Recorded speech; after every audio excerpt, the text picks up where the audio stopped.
Hello everyone, my name is Malia Lang and I'm going to be talking to you all today about a famous photo that has had an impact on me and is one that I believe is very legendary.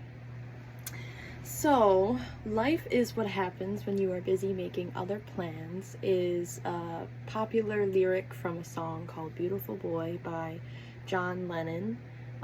If you don't already know, John Lennon is a member of the Beatles.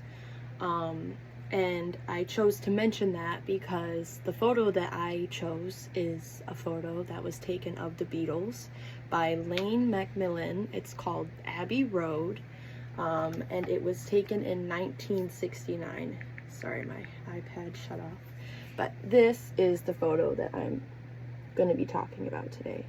So, as I'm sure many of you have seen in some form, whether it's the original photo or the recreated photo, I'm sure you've all seen that photo in some form, and it's very famous. It's probably one of the most, if not the most famous album covers. It was taken August 7th in 1969. The photo is called the Abbey Road Session and was photographed, as I said, by Lane Macmillan. It features the band members of the Beatles walking in a single file line, all dressed up real fancy, and they're all walking in step, and it's just a really cool kind of photo to commemorate their up-and-coming career, I would say. For a long time, the location of the photograph was unknown and kind of remained anonymous, even to locals in London, until someone finally realized that it was taken in a quiet London neighborhood called St. Johnstown, and nowadays that particular area is buzzing with tourism specifically for that, so they can recreate the photo. I'll get more into that later on in my speech. Another fun fact about that is Paul McCartney, actually another member of the Beatles, ended up having the final say and chose this photograph in particular out of like 100, I think. Chose this one specifically because they were walking in time with each other and it looked really unified and cool, which I think is really cool. I had no idea. The second point that I'd like to make is when the photo became public, people, especially Beatles fans, really loved it and kind of made it their own. The photo was circulated everywhere and it became a historic moment cemented in a photograph, a famous photo.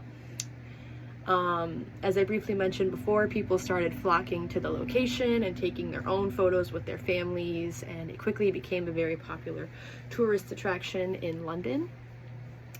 Since the photo appeared in the public eye in the early 70s, the photo has been created in various ways in other films, in music videos, in art, by the fans themselves, as I'm sure people have seen it, like I said, in some form, whether original or recreated before.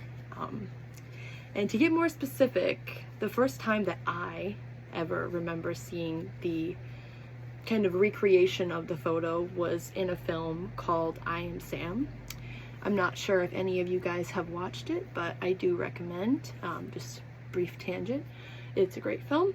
But anyways, the film is about a special needs father who loves music and films, and he uses them as an expression of love and a way to connect and cope with having to raise a daughter who is not special needs. And the Beatles' music is used throughout their lyrics.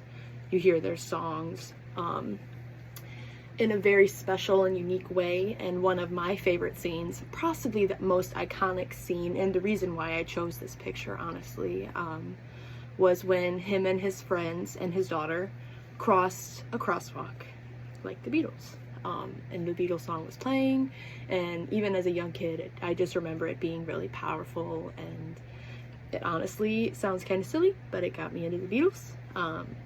It was just really cool. So my third point I'd like to make is that this photo made a really strong impact on me once I made the connection as a child that, oh, these were the guys that were in that movie in some way, their music was being played, and that even as a child, I would watch the movie with my mother and think about the Beatles, and I remember seeing this photo a lot, and it was just, it's what got me into like older music, I would say. And in that scene, that was a nod to the iconic Abbey Road photo. This like iconic photo was recreated by these average, like everyday, unsuspecting people who had mental disabilities, but in that moment in particular, they were empowered and joyful, and that's just how I made the connection. And I remember being very moved by it even as a child.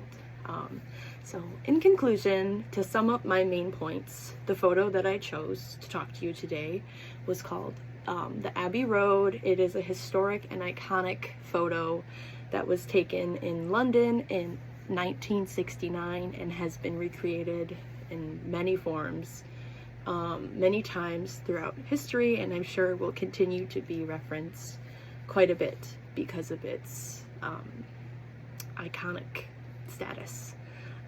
It became a popular tourist attraction, and it has been lovingly recreated in films, music videos, and artwork.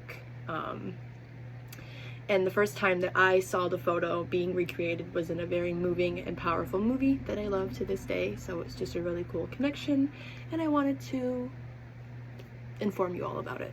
To leave you with a final thought today, it's that you never truly know the weight of the art that you can create. One fun picture could turn into something completely its own. A single photograph could raise an entire generation and reach people from all walks of life. It could inspire art for years. It could be taught in textbooks to children. We never quite know the impact that we will have, so I think we all need to do our best to have a positive impact in the world, and be kind to ourselves when it comes to making art, because you never know. Someone might fall in love with it, and it could be an album cover. Thank you all for listening. I hope you all have a great day.